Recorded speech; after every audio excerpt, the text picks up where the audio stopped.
नमस्कार दोस्तों।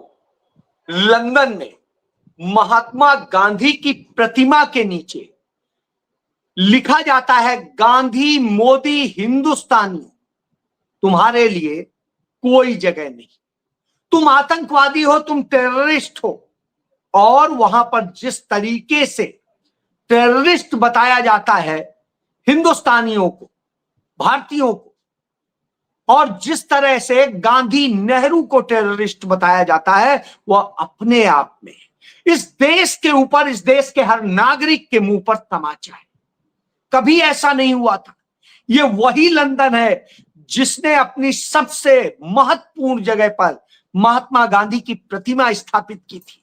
शांति, अहिंसा और प्रेम का संदेश देने वाले महात्मा गांधी की प्रतिमा वहां लगाकर यह सम्मान हुआ था। इस समय अमेरिका की राजधानी वॉशिंगटन डीसी में गांधी नेहरू को लेकर के एक बड़ा अंतरराष्ट्रीय सेमिनार हो रहा है और उनके सम्मान में तमाम सारी बातें हो रही हैं। वहीं ये घटना होती है।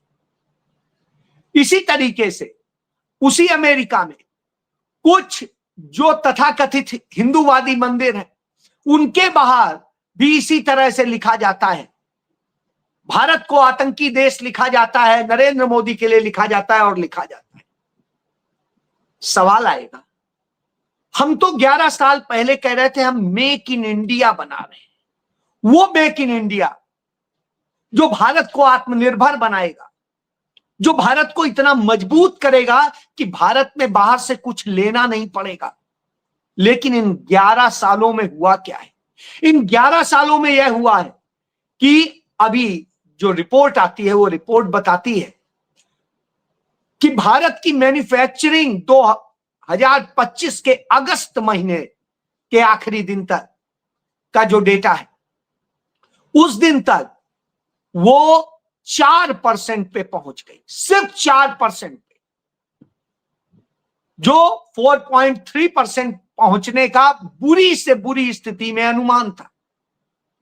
अब आप सोचिए, इस तरह की हालत में हमारा देश आ रहा है, प्रोडक्शन है नहीं, और जो ये 4% प्रोडक्शन है उसमें एक बहुत बड़ी वह तादाद है जो मेक इन इंडिया नहीं है, असेंबल्ड इन इंडिया है। असेंबल्ड इन इंडिया यानी चाइना से सामान आ रहा है, इजराइल से सामान आ रहा है, दूसरी और जगहों से सामान आ रहा है और भारत में असेंबल करके उसमें मेड इन इंडिया लिख दिया जा रहा है। जैसे आईफोन की बात कर सकते हैं, जैसे दूसरे और तमाम चीजों की बात कर सकते हैं। तो अब आप समझ लीजिए, जब यह हो रहा तो आप कहेंगे फिर भारत में हो क्या रहा? भारत में नफरत पनपाई जा रही, वह बनाई जा रही, नफरत की नई नई फैक्ट्रियां लगाई जा रही और भारत को टुकड़े टुकड़े करने के सारे काम भारत की सरकार करा रही है, भाजपा की, मोदी की सरकार करा रही है। यही वजह है शांति, अहिंसा और प्रेम के प्रतीक नेहरू की प्रतिमा पर, गांधी की प्रतिमा पर मोदी और गांधी को गाली लिखी जा रही। मोदी के कारण, भाजपा के कारण गांधी को गाली दिखी जाती है और आतंकी देश भारत को बताया जाता है। निश्चित रूप से इससे ज्यादा शर्मनाक स्थिति कुछ नहीं हो सकती। मैं इसलिए कह रहा हूं, अमेरिका में 11 सितंबर 1893 को स्वामी विवेकानंद धर्म संसद में हिस्सा लेने गए थे और वहां जो उन्होंने भाषण दिया था, उस भाषण में उन्होंने बताया था कि कैसे मैं उस धर्म से आया हूं जो असहिष्णुता, धर्म और सभी प्रकार की कट्टरता को समाप्त करने की आवश्यकता पर बल देता है। यानी जिसमें कोई कट्टरता ना हो, जिसमें कोई असहिष्णुता ना हो, बल्कि एक सहिष्णु हो और सबको साथ लेके चलने वाला हो। अद्भुत सा उन्होंने संदेश दिया था, सबको समाहित करने वाला देश बताया, धर्म बताया था, सारे धर्मों को अपने बराबर सम्मान देने वाला बताया। सोचिए आप, चंद मिनट बोलने को मिला था और उतने में उन्होंने संदेश दे दिया। आज उसी भारत में धर्म के नाम पे, जात के नाम पे, दूसरे नाम पे ये किया जा रहा है और भारत की शिक्षा को बर्बाद किया जा रहा है, शिक्षण संस्थानों को बर्बाद किया जा रहा है। मैं शुरुआत करूं इंदौर से। इंदौर में शीतला माता का मंदिर है और उस मंदिर के पास तमाम दुकानें हैं, तमाम बनियों की दुकानें हैं और उनमें बहुत सारे मुस्लिम भी काम करते हैं, बहुत सारे हिंदू भी काम करते हैं, कुछ मुसलमानों की भी दुकानें हैं और वो मार्केट का नाम है शीतला माता मार्केट। उस मार्केट में वहां के व्यापारी भारतीय जनता पार्टी से जुड़ गए। इतने साल हो गए, आज तक कभी किसी को कोई परेशानी नहीं हुई, कोई दंगा फसाद नहीं हुआ, वहां कोई भी अराजक स्थिति नहीं हुई। लेकिन आप स्थिति ये कि वहां पर जब से भाजपा और संघ के लोगों ने कब्जा किया है तो अब वहां से सारे सेल्समैन, सारे मुसलमान काम करने वालों को निकाल दो, भगा दो, मार दो। कहां ले जाओगे? शहर में ही रहेंगे। और जब खाली होंगे, कहा जाता है खाली दिमाग शैतान का घर, तो फिर क्या करेगा? मजबूरी होगी, भूखे तो कोई नहीं मरेगा। वो लूटेगा, वो चोरी करेगा और कुछ करेगा, करना भी चाहिए। क्या करेगा? सर्वाइवल के लिए उसको कुछ ना कुछ करना पड़ेगा, यह प्राकृतिक नियम है। तब आप कहेंगे वो अपराधी होता है, वो ऐसा होता है, वो वैसा होता है। जब वो ईमानदारी से काम करता है, आपको सुरक्षित छोड़ता है, तब वो बुरा हो जाता है, तब आप उसे निकालें। एक बुजुर्ग ने इसका विरोध भी किया और उन्होंने कहा ये तो चलिए अलग की बात, सबसे बड़ी बात ये है। और वो बुजुर्ग वहां 60 सालों से काम कर रहे हैं और उस बुजुर्ग ने वह सच्चाई बताई। बहरहाल कोई आज सुनने को नहीं तैयार है, मैं भी और इस पे क्या बोलूं। मेरा सिर्फ इतना है कि इस आपत्तिजनक जिस तरह से हुआ है, क्यों हुआ है, इसको हमें जानना बेहद जरूरी है, क्योंकि ये हमारे देश, हमारे सम्मान सबके लिए जरूरी है। इसका एक उदाहरण शुरू कर रहा हूं कि वहां तो ये हो रहा है, उधर लद्दाख में भी टुकड़े टुकड़े किया जा रहा है। यानी इंदौर में टुकड़े टुकड़े कर दिया गया, एक मुसलमानों का इंदौर, एक हिंदुओं का इंदौर, एक गुजरातियों का इंदौर। तो अब आप समझिए, जब इस तरह से करेंगे तो टुकड़े टुकड़े करके, जैसे अंग्रेजी हुकूमत के समय में रेलवे स्टेशन पे 2 तरह की चाय बिकती थी, एक हिंदू चाय, हिंदू पानी, एक हिंदू मुस्लिम चाय, मुस्लिम पानी। और जब यह चीज होती थी तब क्रांतिकारियों ने, स्वतंत्रता संग्राम सेनानियों ने दोनों चाय ली और एक में मिलाई और कहा पियो, हमारी ये मोहब्बत वाली चाय। वही मोहब्बत वाली चाय आज की के समय में राहुल गांधी बांटते हैं, तो तकलीफ हो जाती है राहुल गांधी से। बहरहाल आगे बढ़ते हैं। तो उस लद्दाख में, जो लद्दाख ने सालों साल देश की आजादी के बाद, चाहे चाइना से लड़ाई हुई हो, चाहे पाकिस्तान से लड़ाई, डट के भारत के साथ खड़ा हुआ है। उनके लोग, जब हमारी सेना के लोग इसके लिए पारंगत नहीं थे पहाड़ पर इतनी बुरी स्थितियों में लड़ने के लिए, उस समय वो सैनिक बन के लड़ रहे थे, जबकि वो सैनिक नहीं थे। हमारी दोनों जीत में उनका बड़ा योगदान था। और जब इतना बड़ा योगदान हो, उन लद्दाखियों को, उन सोनम वांगचुक को और सारे लोगों को गद्दार कह दिया जाए, विदेशी ताकतों के हाथ में खेलने वाला कह दिया जाए, आईएसआई एजेंट कह दिया जाए, चीनी एजेंट कह दिया जाए, कुछ भी जो मन आए वो कह दीजिए।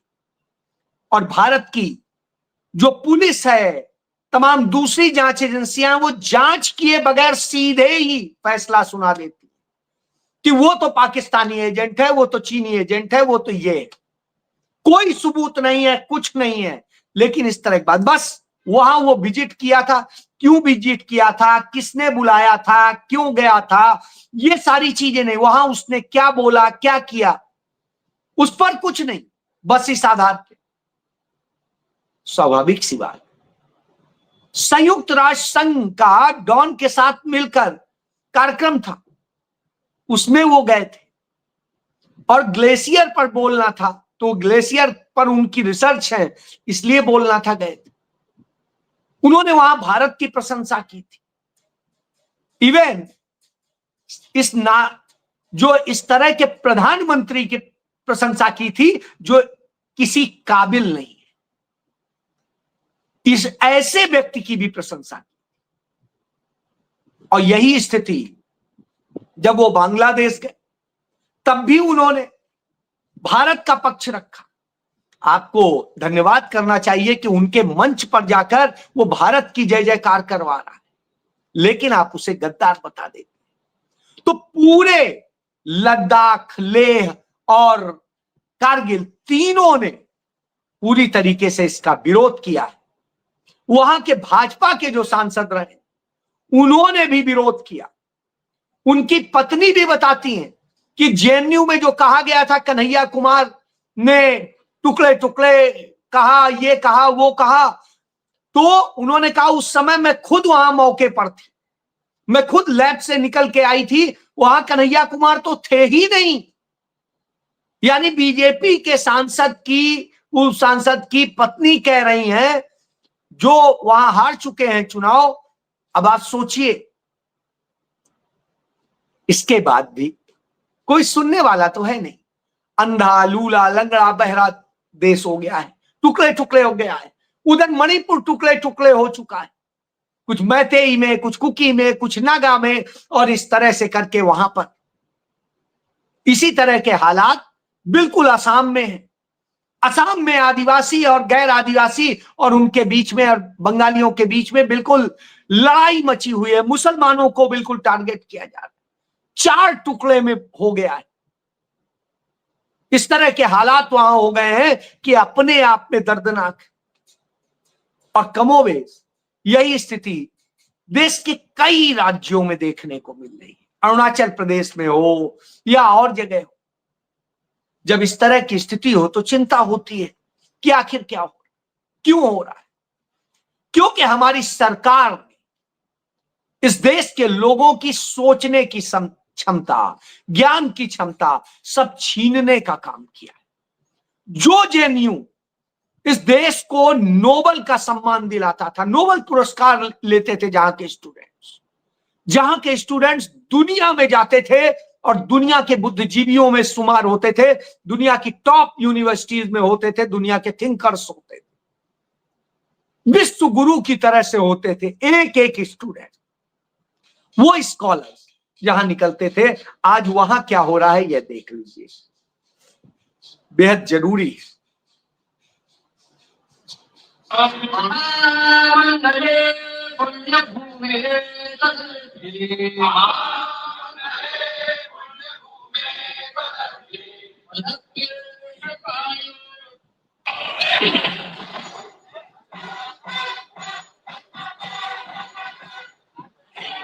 ये जेएनयू का हाल है। वो जेएनयू जो शिक्षा के लिए जाना जाता था, दुनिया में भारत का नंबर 1 पे होता था, आज भारत की एक भी यूनिवर्सिटी दुनिया के टॉप 100 में नहीं है, 100 में नहीं। और ये जेएनयू नंबर 1 पे पहुंचा। अब आप सोचिए उस स्थिति का, जो जेएनयू मतलब पंडित जवाहरलाल नेहरू यूनिवर्सिटी, बस नेहरू का नाम जुड़ा हुआ है, यूनिवर्सिटी को बर्बाद कर देना है, खत्म कर देना है, साहब इसका काम चल रहा है।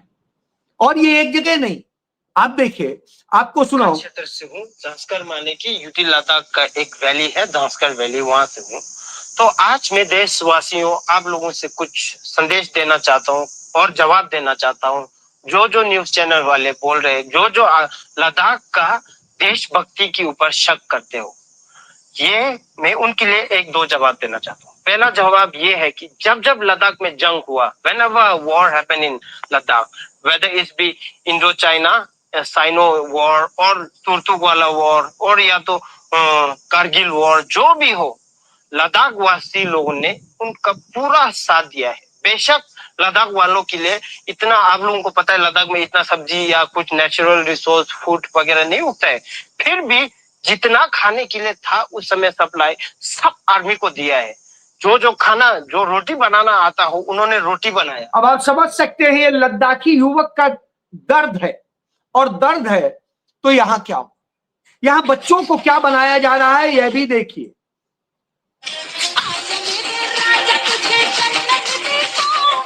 अब इस तरह से करके बस रील बनाइए, ये करिए, ऐसे करिए, और बाबे लोग। संभल में श्री कल्की धाम के पीठाधीश्वर आचार्य प्रमोद कृष्णम ने रामलीला मंचन के दौरान संभल के साथ, तो ये लोग यहाँ पे इस तरह से वो करते हैं, निशाना साधा। अब वहां पर ये किए जाते हैं। लड़कियां जो ये एबीवीपी की प्रांत मंत्री है, प्रदेश की मंत्री है, और इसकी ये स्थिति है, आप देखिए।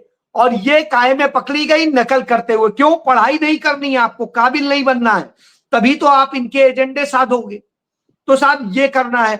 और ऐसी स्थिति में आप जब शिक्षा की ये बर्बादी है, जो बच्चे पढ़ लिख के आते हैं उनके साथ क्या हो रहा है और कैसे हो रहा है इसको भी समझना होगा। उनके साथ देखिए, ये देखिए, ये गूंगा बहरा लड़का है, यह भी शोर मचा रहा है।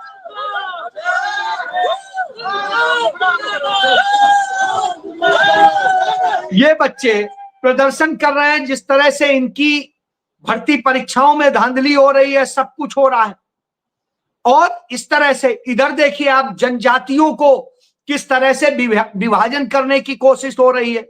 राष्ट्रीय स्वयंसेवक संघ का जो वनवासी कल्याण आश्रम, वो सरना धर्म का जो वो है, उसको लेकर के विरोध कर रहा है कि धर्म सरना कोड कैसे हो। तो अब आप सोचिए कैसे बांटने का काम होता है। मैं ये इसलिए बार बार दिखा रहा हूं, इस तरह से हो रहा है, झूठ फैलाया जाता है और इसी तरीके से बांटने का काम। ये देखिए,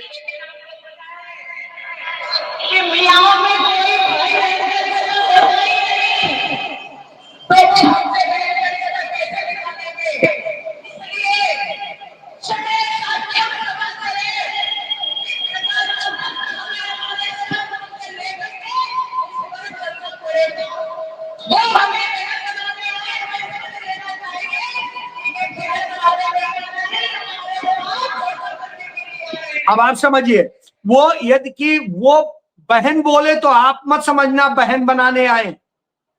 कारगिल के इस शहीद को आप देखिए, कारगिल के इस शहीद को, कारगिल के इस शहीद को गोली से सीआरपीएफ ने मार दिया। और कहेंगे आप कि साहब ये वो है। ये आप देखिए,